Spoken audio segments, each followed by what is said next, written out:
인생을 바꿀 조언을 들으면서 제2의 인생도 준비할 수 있다면 54억 원짜리 워렌 버핏과의 점심 식사도 부럽지 않겠지요? 여러분도 그런 시간을 가질 기회가 있습니다. WPI 상담 코칭 전문가 초급과정 워크숍에 참가하시면 대한민국 최고의 통찰력으로 방향 잃은 인생의 길을 찾아주는 황상민 박사님께 8시간 동안 나의 삶에 대한 조언도 듣고 WPI에 대해서도 배울 수 있답니다. WPI 상담 코칭 전문가 초급과정 워크숍에 참가하셔서 상담 코칭 전문가가 되는 꿈도 시작하시고 황상민 박사에게 내 인생의 변화를 만들어낼 조언도 얻기 바랍니다. 1월 11일 토요일 아침 10시부터 오후 6시까지 바로 당신의 삶의 변화가 일어나는 시간입니다. 신청 문의는 위즈덤 센터로 연락 바랍니다. 안녕하세요. 황상민의 심리상담소 시작하겠습니다. 네, 황상민의 심리상담소는 매주 일요일 저녁 7시에서 9시까지 생방송으로 진행됩니다. 그리고 여러분들이 유튜브 채널 황심소 황상민 TV에서도 만날 수 있습니다. 그리고 실제로 이런 분이 댓글 달네요. 박사님, 내담자가 정신과 가기 전에 사연을 보낸 거래요. 그녀가 정신과 환자 역할에 빠져들기 전에 개인 상담 받으러 왔으면 좋겠어요. 라는 댓글을 달았는데, 사실 이분이 정신과를 가셔가지고 뭐 우울증이다, 또는 공황장애다, 또는 뭐 만성 무기력 장애다, 뭐 이런 식의 어떤 전환 장애까지 뭐 병명을 줄지는 모르겠지만, 이런 병명을 받는 그 순간 이분은 자기가 살아가는 데 있어서 자기를 나타낼 수 있는 정체성을 부여받는 거죠. 무슨 정체성이냐고요?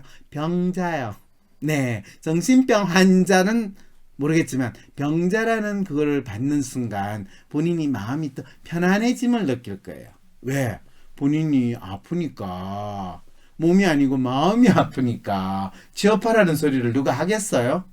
네, 그런 측면에서 정신과에 가가지고 병자 이름 하나 얻는 것도 저는 나쁜 일은 아니라고 생각해요. 그 대신에 주는 약은 제발 드시지 마시고 그냥 잘 뭐 보관했든지 버리든지 하시고, 본인이 병자 코스프레를 하는 동안에는 부모님도 자기를 뭐 자기한테 특별히 기대하지 않고 자기를 구박하지 않으니까 웬만큼 지내도 되지 않을까요?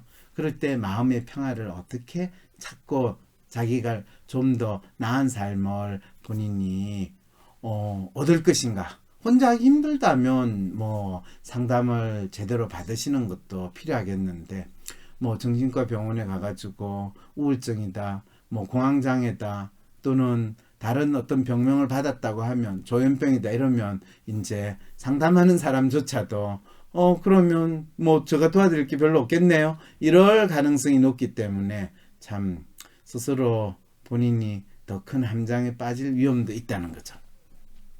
이거 자신감을 얻는 수련이 따로 있을까요? 자신감을 얻는 수련이, 그걸 자신감을 얻는 게 아니라 자기가 어떤 사람이고 자기가 무엇을 위해서 살아가는가, 이거를 자기 정체성을 알게 된다라고 하는데, 자기 정체성을 뚜렷이 알게 되는 수련 방법은 우리가 어떻게 살아가야 되는가를 알게 되는 것과 같은 정도의 수련인 거죠. 그걸 우리는 일상의 삶이라고 이야기를 한답니다. 네, 친구가 충고 메일 보냈는데 악플 보냈다고 신고한다는데, 이 악플러의 심리는 무슨 심리일까요? 예, 악플러의 심리는 악플러의 심리입니다. 네, 자, 그런데 네. 지금 에피소드, 무슨 에피소드를 가지고 오셨나요? 검찰개혁 시리즈입니다. 검찰개혁 시리즈. 그러면 검찰 검사 심리, 그들의 마음을 들여다본다. 제5부. 불안당 같은 근데 실제 불안당이라고 해가지고 뭐 온몸에 문신을 하고 이상하게 되는데, 검사라는 사람들은 아주 말끔하게 양복 갖춰 입고 얼마나 세련된 사람들 모습을 하기 때문에 실제로 겉모습으로는 진짜 그 사람들이 얼마나 썩은 짓거리를 하고 사는 인간이라는 거를 우리가 알 수가 없어요. 그리고 또 검사를 썩은 짓거리를 하는 인간이고 권력의 멍멍이다라고 하는 거는 아무 생각 없는 저 같은 사람이나 표현을 하지, 대부분의 사람들은 검사님 우리 검사님 어디서 접대를 받으시고 어디서 누구의 앞잡이 노릇으로 지내시나요? 이렇게 이야기하면 그 검사들 열받죠. 뭔 소리냐 지금, 우리가 정의를 위해서 싸우는데. 그럴 때 그 정의라는 게 누구를 위한 정의냐, 우리 띠의 정의, 이렇게 되는 거죠. 그래서 그분들도 사실은 알고 보면 이 공무원이에요. 공무원 중에서 조금 더 이 사람들한테 너 죄 있는 놈이야, 너 나쁜 놈이야 라고 하면서 없는 죄도 만들고, 털면 먼지 없는 인간 없다라는 마음으로 무조건 그때그때 필요에 따라서 인간을 죄인으로 만들고, 그거를 또 정의의 칼을 받아라 이런데 칼 보니까 알고 봤더니 죽도야. 예, 그런 사기를 치는 상황이니까 이분들도 얼마나 힘들겠어요. 그리고 또 우리가 많이 신문에서 보는 검사들은 대개의 경우에 특수부 검사라고 해가지고 뭐 사회적으로 정치적으로 이슈되는 걸 뭘 하지만은, 거의 대부분 검찰 조직에서 검사가 한 2,000명 있다면 거의 그 중에서 1,500명 이상의 검사들은 형사부 검사예요. 형사부 검사를 보통 걔네들은 뭐라고 부르냐 하면 땅깨라고 불러요. 박박 그 군대에서 보병 여러분 아시죠? 보병은 포복하고 뭐 그런데, 그래서 그 보통 보병들이 숫자도 엄청 많고, 그 다음에 군인으로서 뭐 하는지 모르겠지만은 어쨌든 숫자만 많고 막 떼그지로 다니는, 그리고 전투를 할 때 그냥 폭탄 올라오면 그냥 썰어져 죽고, 뭐 그다음 또 돌격하러 하면 그냥 무조건 돌격하고. 그런데 어쨌든 간에 그런 이 병사들 보병이라고 그러죠. 일빵빵 뭐 이렇게 표현하는 그런. 근데 이 대부분의 검찰 조직에서 가장 많은 게 이 형사부 검사들이거든요. 그리고 그 형사부 검사들은 본인이 주로 널 만나는 사람이 사기꾼, 뭐 강도, 도둑놈, 또 이런 온갖 잡범들, 이 사회에서 진짜 가장 우리가 보통 범죄자라고 부르는 그런 사람들 만나거든. 깡패, 뭐 마약 사범, 뭐 이러면 조금 그래도 뭔가 하는 것 같고. 그러니까 널 같이 지내고 이야기하고 하는 사람들은 그 사람들이니까, 모든 세상에 있는 모든 놈들은 다 자기 앞에서 아이고 검사님 봐주세요. 그러면 그래, 너가 내 말 잘 들었으니까. 조폭들 다 무서워하는 거 바로 그거예요. 조폭들한테는 검사가 완전히 저승사자죠. 그래서 널 조폭들 또 검사하고 같이 잘 지내려고 노력하는 거잖아요.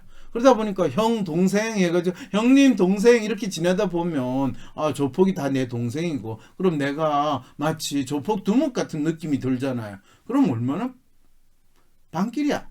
무섭지가 않잖아요. 이런 상황이 되는 거예요. 그리고 반길만 무서운 게 아니라, 무섭지 않은 게 아니라, 강남의 룸살롱에서도 본인이 완전히 잘 나가는 상황이 되는 거죠. 그래서 뭐 검찰 조직에서 비리 운운할 때 항상 접대받는 검사 이야기 나오는 게, 그 검사들의 일상생활이 그런 게 아니라 그 많은 검사 중에서 일부 탈선한 검사들 이야기예요. 그런데 그럼에도 불구하고 검찰 개혁을 이야기할 때 왜 그 일부 탈선한 검사들 이야기를 언급하느냐? 그것은 검찰 조직이 실제로 어떻게 움직이는지를 모르는 채로, 마치 조직을 바뀌기만 하면 갑자기 조폭 조폭 또라이가 아니죠. 조폭 똘만이나 또는 조폭 두목처럼 행사하는 사람이 갑자기 개가천선하고 손쉽고 깨끗한 이 사업가로 변신할 거라고 믿는 그런 마음에서 우리는 검찰 개혁 이 이야기를 하고 있는데, 특히 문재인 정부에서는 검찰 개혁 말만 하면 세상에 빛이 있으라, 그러면 세상이 만들어지는 거 그런 마음으로 검찰개혁 부르짖으면 갑자기 서초동에 있는 검찰청 건물이 쫙쫙쫙 변해가지고 갑자기 10층짜리 건물이 3층으로 쫙 바뀌면서 수평으로 쫙 조직하고 특수부가 착착착 잘라져가지고 쫙 지방으로 바뀌어가지고 뭐 형사부만 남는 이런 검찰개혁이 이루어질 거라고 믿는 희한한 거의 착각을 하는 상황에서 검찰개혁 부르짖는 거야. 그러다 보니까 서초동 사거리가 거의 인산인해로 바뀌는 그런 기적이 나오기는 하지만은 그게 매일 일어나고 우리가 1년 365일 검찰 조직으로서 국민들의 삶이 나아지는 기적은 아니라는 거죠. 그들이 21세기 2단 신문관인가요? 와, 이분 진짜 똑똑하네요. 정확해요. 대한민국의 검사라는 사람들은 20세기에는 반공을 내세우거나 또는 정의를 내세우면서 이 사회에서 너는 나쁜 놈이야, 너는 좋은 놈이야, 너는 범죄자야, 너는 아니야, 이런 신문관 역할을 했던 사람들이 검사라는 사람인데 21세기에는 또 어떤 신문관을 할 거냐. 그런데 20세기나 21세기에 이 사람들이 하는 신문관의 역할은 결국에는 권력의 앞잡이로서 움직인다라는 것은 어떤 시대에도 변하지 않는다는 거. 아니 그럼 박사님 왜 대한민국에서는 그런 권력의 앞잡이 역할을 하는 조직을 가지고 있습니까? 그거 없애야 되는 거 아닌가요? 라는 질문을 하면 야! 대한민국에서 권력을 행사하고 권력을 쥔 자들이 자기 눈에 걸리는 애들 잡아놓고 그걸 하려면 그런 조직이 있어야지. 내가 직접 나와가지고 하기는 쪽팔리잖아.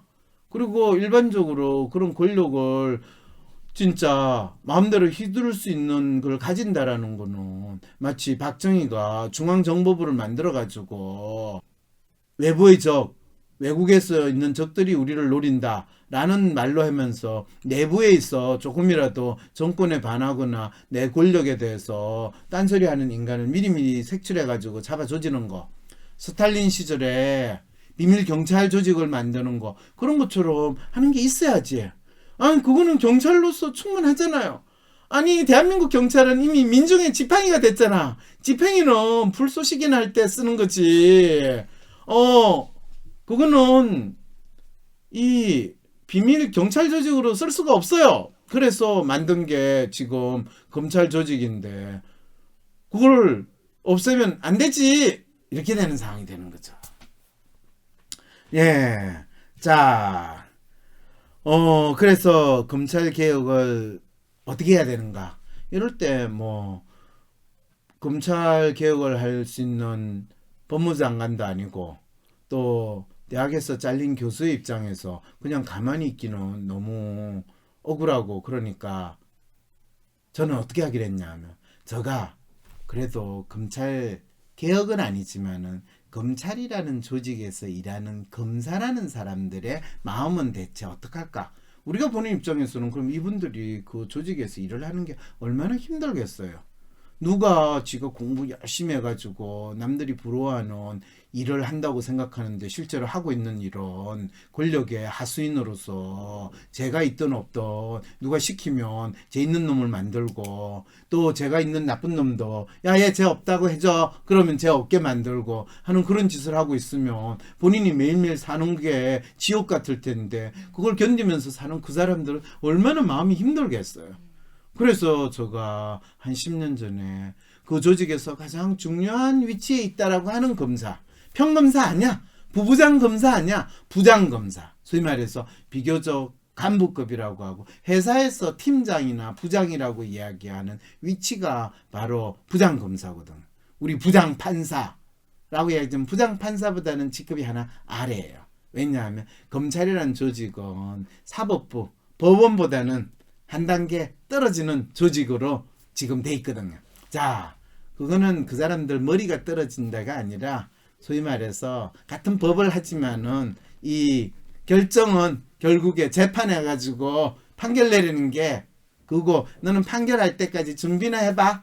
그래 뭐 국가를 대신해 가지고 기소하는 그 권세, 권한, 그 권력을 누리게 해줄게. 그렇지만 판결은 우리가 해. 라고 하는 것이 법원의 판사의 역할인 거죠. 그래서 판사보다는 한 단계 떨어지는 거죠. 그래서 정관 변호사라고 할 때 정관이 검사냐 판사냐에 따라서 쓰임 용도가 다르고 결국에 돈은 판사 출신 변호사들이 더 많이 번다. 이렇게 이야기를 하게 되는 게 또 다 그 끝발 차이가 있고 최종 결정은 판결로 이루어지는 이 대한민국 사법 시스템 때문에 그렇다라고 여러분 생각하셔도 돼요. 그건 그렇고 그래서 그 부장검사의 심리를 파악을 하셨어요? 파악했죠. 그래서 오늘은 이제 거의 마지막 상황으로 제가 이야기를 해야 될 것 같아요. 뭘가 마지막인데 부장검사들이 어떤 마음으로 생활하고 있나요? 라고 이야기할 때 사실은 지난번 제가 방송할 때 사부작 할 때 현실에서 있는 부장검사들의 모습에 대해서 제가 쭉 설명을 했어요. 어떤 내용인지 기억 안 나신다고요? 제가 한번 읽어드릴게요. 보통 부장검사는 어떤 리더십을 발휘하고 있는가? 현실의 부장검사들의 모습이에요. 그래서 이 내용들을 가지고 이런 사람들은 어떤 사람인지 여러분들이 한번 연상을 해보세요. 다른 사람들로부터 인정받는 것에 민감하고 중요시 여긴다. 윗사람이 자신을 어떻게 평가하는지에 민감하다. 미래의 비전보다는 구체적인 현안 해결을 중시한다. 상하관계에서 가능한 기본적인 신뢰를 깨트리지 않으려고 노력한다. 위기에 따른 상급자 하급자 관계를 분명하게 지킨다. 장기적 관점보다는 월별 실적을 확실히 따진다. 인간관계보다는 과제 완수를 중시한다. 성진이나 출세 욕구를 숨기지 않는다. 일하는 방식에서 개인의 성취욕이나 경쟁의식 등을 중시한다. 부하를 키워주기보다는 스스로 커야 한다는 입장이다. 와, 박사님, 이게 부장검사 이야기라고요? 아니에요. 이거는 미생에 넣어놓은 그 김과장 이야기 같아요. 월별 실적을 확실히 따지고요. 부하 직원을 키워주기보다는 네가 스스로 커야 돼. 그래서 그 밑에 일하는 직원들은 항상 스스로 미생이라고 생각하고 있잖아요. 여러분 미생 못 보셨어요? 많아, 미생 있는데. 예. 아니 그러면 종합상사 부장 그 회사 부장하고 검찰에 있는 부장하고 비슷한 마음으로 일을 한다고요? 네, 그렇습니다. 그 대신에 월별 실적을 스스로 누구를 범죄자로 만들고 국가 권력을 써가지고 지 나름대로 때려잡는 거, 뭐를 때려잡는 게 차이가 있죠. 예, 종합상사는 수출 실적을 따지는 거고요. 예, 이런 차이가 있다는 게 코미디죠.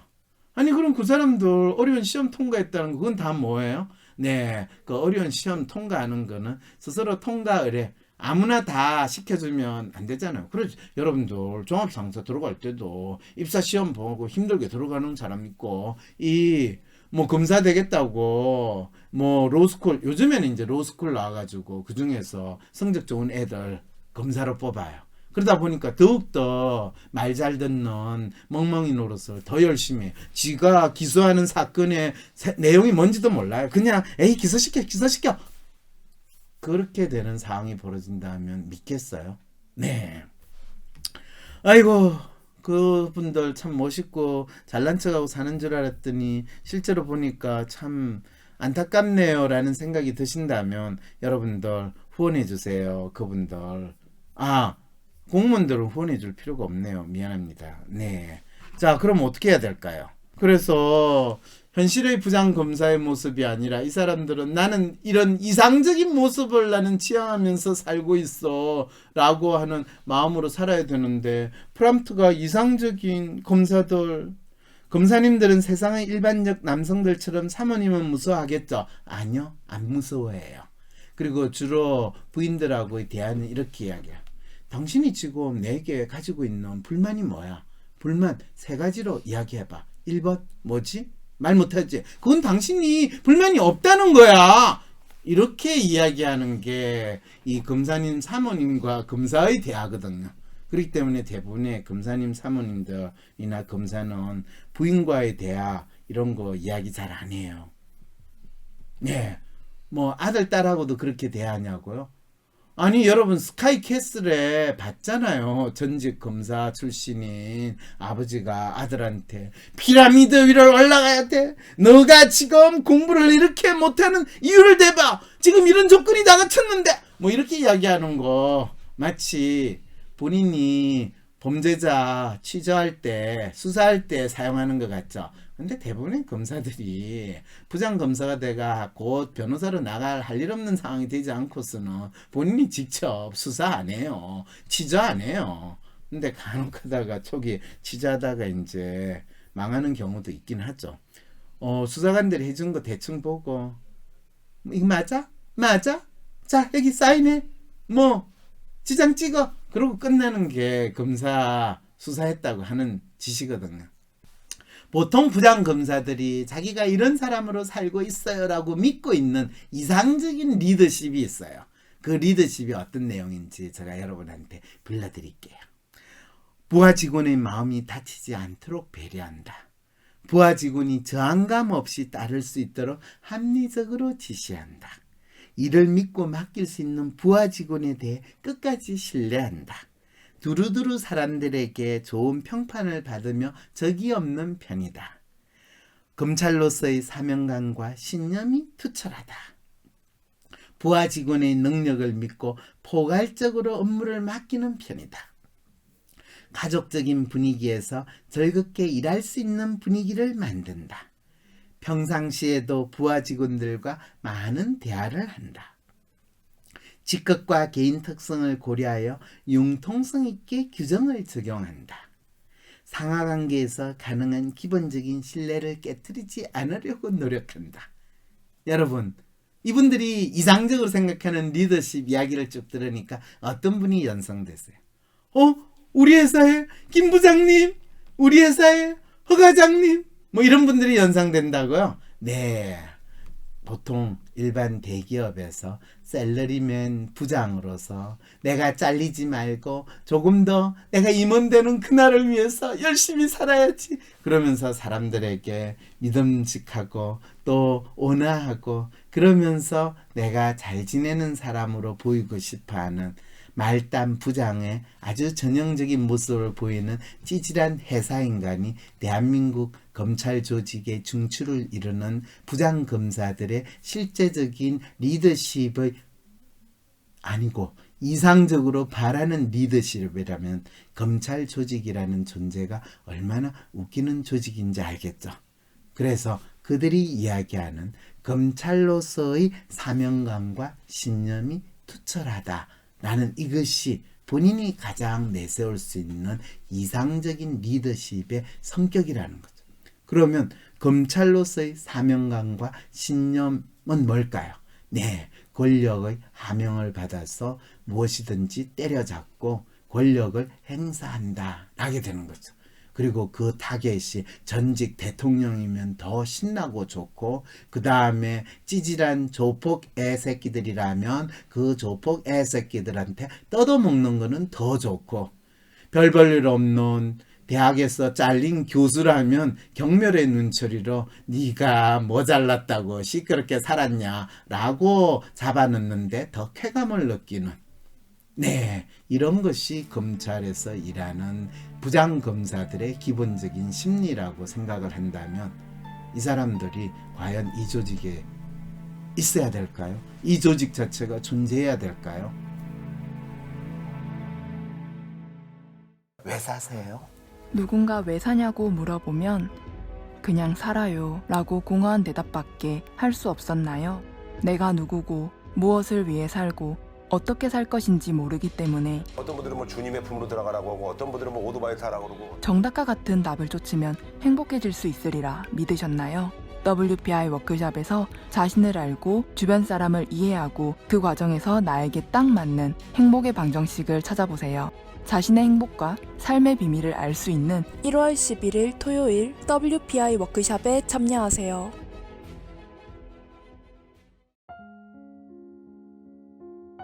위즈덤 센터가 삶을 고민하는 많은 분들에게 사회적 기업 활동으로 무료 상담을 받을 수 있는 프로그램을 만들었습니다. 상담 비용이 부담스러우신 분, 자신의 고민이나 아픔의 정체가 무엇인지 알지 못해 상담을 주저하셨던 분을 위해 상담 기회를 제공합니다. 상담을 통해 자신의 마음을 확인하고 자신의 문제에 대한 통찰을 경험할 수 있을 것입니다.